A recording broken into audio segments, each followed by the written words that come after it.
Seja bem-vinda, seja bem-vindo a este canal de podcast. Hoje eu vou falar com vocês aqui sobre a importância e a identificação do momento certo de buscar uma ajuda terapêutica. O que é e como acontece esse processo de análise para a psicanálise especialmente e que pode servir para qualquer outra área de terapia e de cuidado terapêutico. Eu sou Alexandre Robles.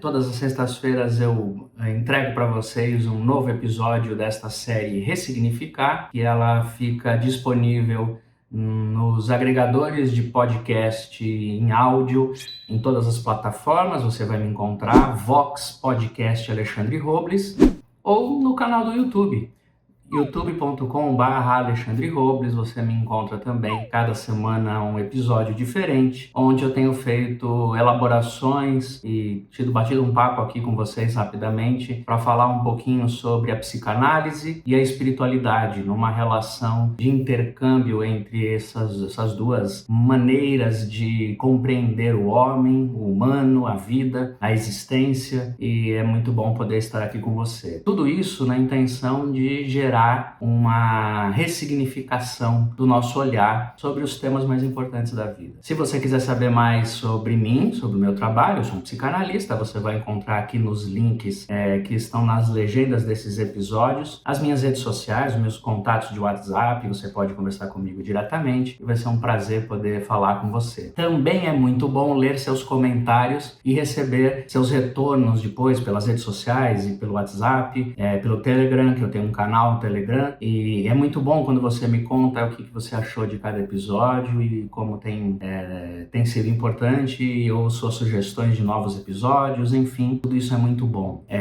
Eu vou falar hoje para vocês sobre um momento da vida em que a gente chega à conclusão de que precisa de um auxílio terapêutico, e a gente vai buscar análise, vai fazer análise com um psicanalista, por exemplo. Às vezes a gente consegue compreender que chegou a hora e eu preciso de uma ajuda nesse sentido. A gente às vezes procura essa ajuda mesmo sem saber o que vai acontecer, sem nunca ter feito uma terapia e ainda sem saber muito bem o que faz um psicanalista, o que faz um psicólogo, como é que funciona, qual a diferença e o que é essa terapia em si. Enfim, há muitas questões envolvendo essa temática. E eu me lembrei de uma história que eu acho que vale a pena mencionar aqui para vocês. Aconteceu com Jesus de Nazaré, e ele estava caminhando uma pequena multidão aglomerando ao seu redor por uma estrada, e de repente as pessoas fazendo muito barulho e todo mundo falando muito alto e as pessoas chegando perto de Jesus.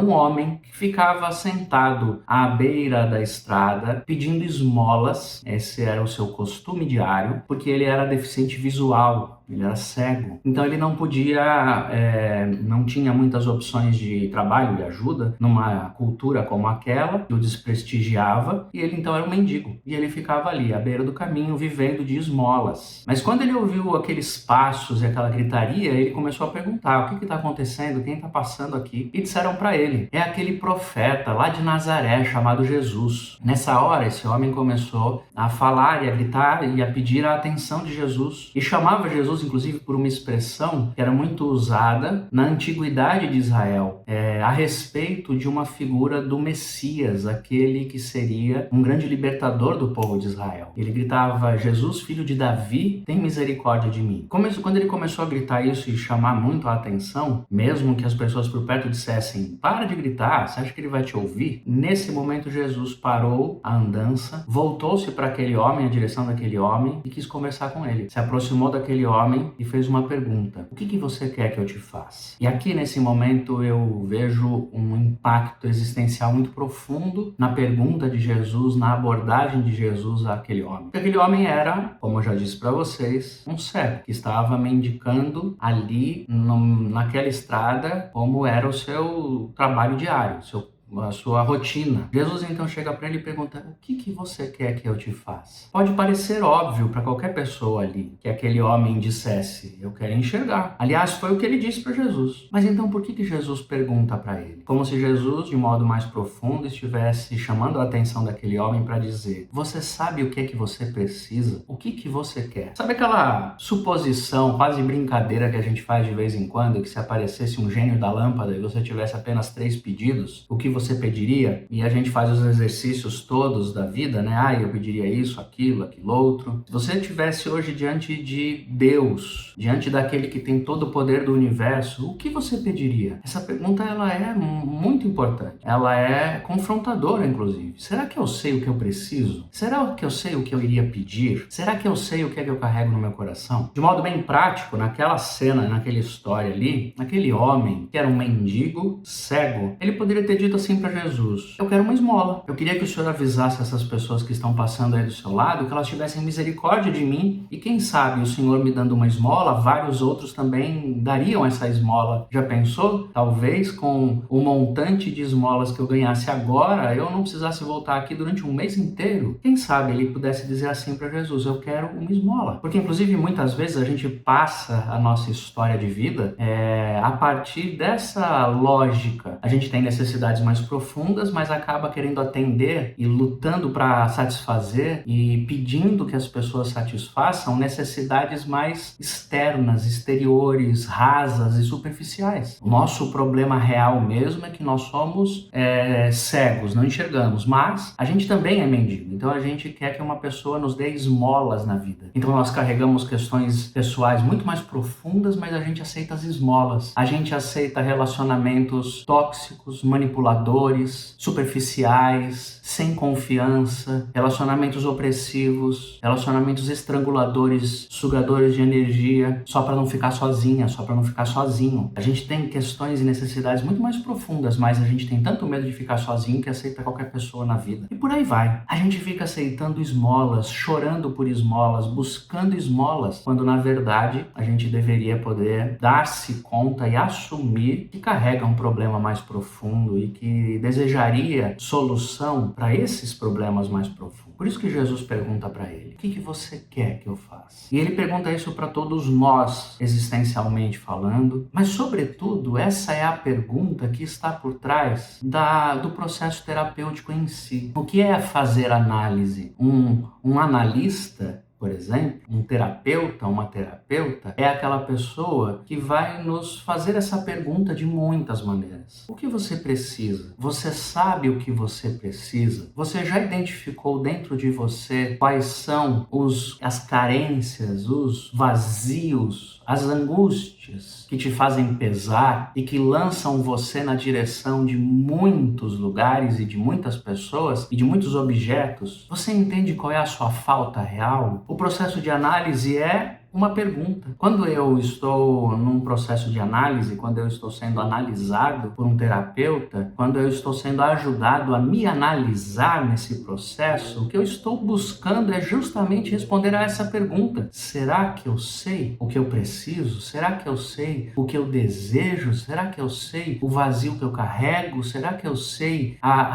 raiz dos meus traumas? Será que eu sei? Muito do resultado terapêutico de uma análise será a identificação dessa questão, para que a gente consiga dizer: eu preciso disso, agora eu sei onde dói, agora eu sei por que eu faço isso. A gente chega num processo de análise muitas vezes mencionando eventos e situações. Eu estou mal no meu relacionamento, eu não consigo me relacionar bem com as pessoas, ou eu não me desenvolvo profissionalmente, ou eu carrego angústias, ansiedades, ou eu tenho sintomas adoecedores como pânicos, depressão, angústias, tudo aquilo que faz parte da nossa vida, do nosso contexto, da nossa história. No processo de análise, eu vou aprofundar isso e provavelmente eu vou descobrir que existem razões mais profundas que me levam a viver aquilo que eu vivo, a depender do jeito que eu dependo, a ser carente, a ser tão nervoso, irritado, a não ter paciência, a não me relacionar bem, a não me satisfazer com nada, a repetir histórias e processos na minha minha vida, parece que é tudo sempre igual. No processo de análise, a pergunta envolve as conversas, a escuta, a interpretação daquilo que está sendo falado. A pergunta que envolve tudo isso é exatamente essa: o que você quer? Você sabe o que você quer? Você quer realmente isso que você deseja no mais íntimo do seu ser? Você já se reconheceu? Um processo de análise é um processo de reconhecimento. Quando Jesus faz essa pergunta para aquele moço, ele está querendo ver se aquele moço se reconhece. Você se reconhece na situação que você está? O que é mais grave no que você vive? Quem é você por trás dessa roupa de mendigo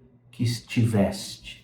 Quem é você? Você sabe quem é você? Você se reconhece no mundo? Você sabe por que você sente o que você sente? Você sabe por que você vive do jeito que você vive? Você se reconhece? Essa pergunta é fundamental e é ela que é a mais importante pergunta do processo de análise. Quando que eu devo procurar um processo de análise? Quando eu devo me submeter a esta pergunta tão importante? Quando eu estiver disposto, minimamente, mesmo sem saber tudo o que vai acontecer, mas minimamente disposto a me entender, a entender por que eu faço, eu sinto, eu reajo, eu pressinto, por que eu funciono desse jeito, quem eu sou, como é que eu me encontro nesta existência que eu vivo, onde eu estou nesse mundo. Quando eu estiver minimamente disposto a reconhecer isso, então o processo de análise vai ser muito produtivo, porque ainda que eu me aproxime deste processo achando que eu vou resolver um problema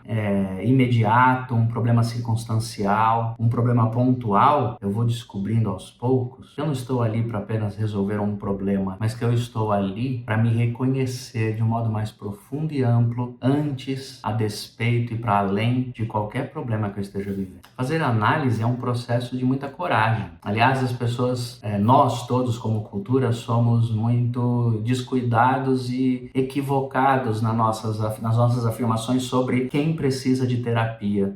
Nós geralmente achamos que as pessoas, por exemplo, que têm depressão, as pessoas que procuram análise e terapia, elas são fracas, porque elas não conseguem lidar com seus próprios problemas, elas não conseguem resolver os seus problemas no dia a dia, elas não conseguem dar conta, então elas vão procurar terapia, porque elas são fracas. A gente acredita nisso. Então a gente tem esse olhar pejorativo sobre o processo terapêutico e também sobre aqueles que precisam de terapia. Mas na verdade a terapia, ela é um processo de muita coragem. A terapia é um processo de muita coragem, de alguém que se levanta um dia e diz: eu vou me conhecer e agora eu não vou parar enquanto não chegar o mais próximo possível daquilo que realmente eu sou. E eu não quero ter medo do que eu vou sentir, eu não vou ter medo do que eu vou mexer, eu quero. Tem que ter muita coragem para fazer isso. Não são os fracos que procuram terapia, são os corajosos. Aqueles que têm coragem de se encarar, aqueles que sabem que não importa mais o que as outras pessoas pensam, o que importa é a minha saúde. Eu quero melhorar aquilo que em mim me adoece tanto. Eu quero procurar soluções para as confusões emocionais que eu carrego. Lembro daquela história de novo de Jesus com aquele moço.